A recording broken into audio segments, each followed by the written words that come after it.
recording? Oh, it is recording. Okay. Hey there, weavers. Welcome back. This is Grace with Tangled Webs Weaving. And I have a new project on the loom, which is the Concentric Squares scarf from the Winter 2024 edition of Handwoven Magazine.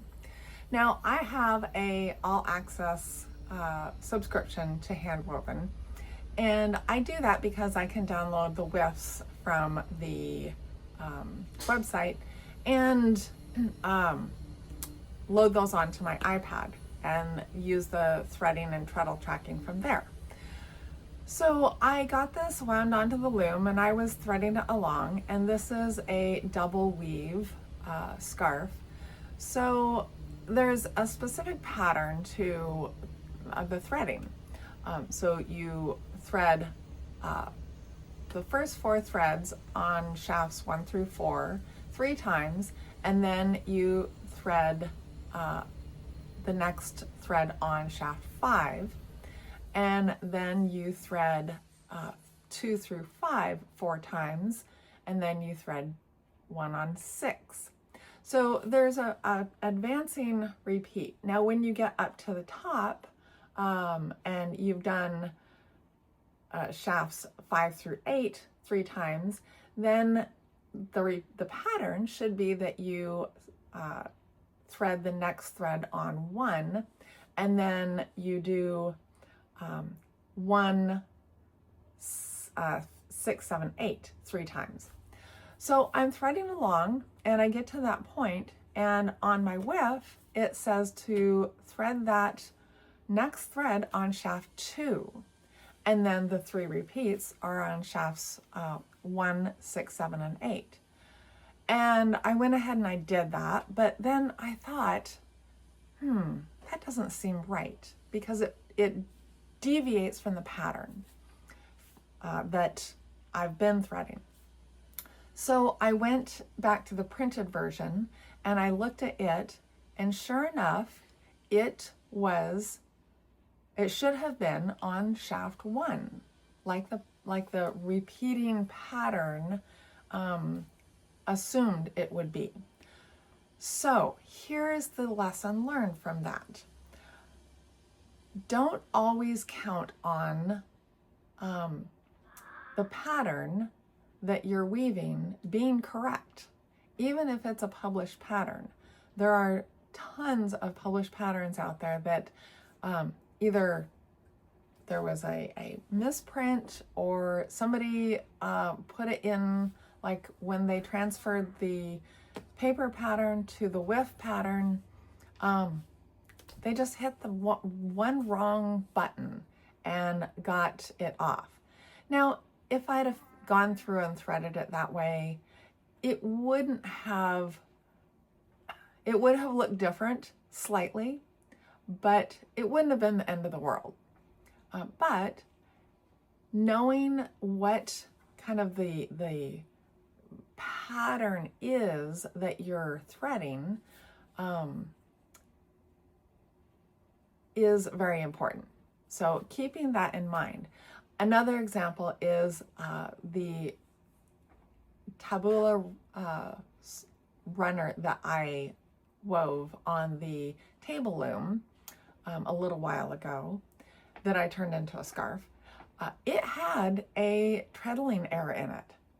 And I figured that out because there was a pattern of repeating treadling.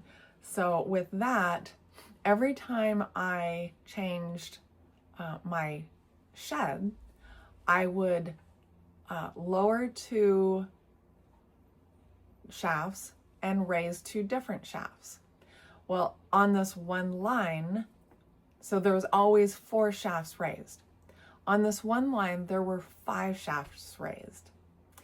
And I wove it that way for a couple repeats, and then I looked at it and I said, no, that's not right. And so I determined what the correct, they had just put in 1 too many shafts in the lift plan. And so because it was a lift plan, that's why the repeat was off. So somebody had just clicked that box one too many boxes or not unchecked one of the boxes.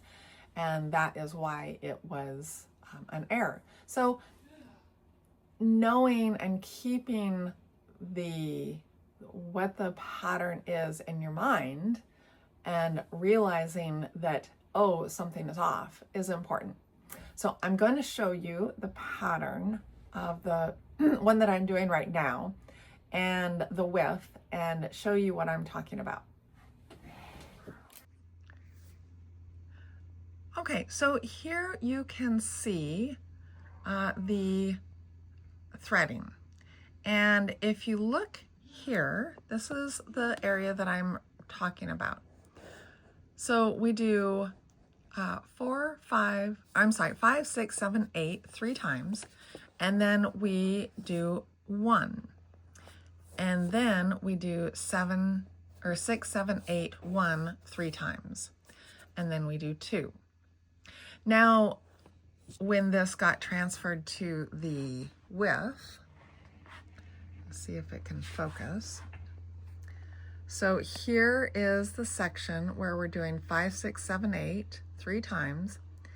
And then it says to do 2. That should be a 1. Now you can see that it's wrong right here. So this is the plain weave border, and it's not terribly apparent in the pattern until you get down to here. Right here, you can see this line, and that line should not be there. So if I take and I change it, let's see if I can find it. There it is. So if I change this to 1, watch this line.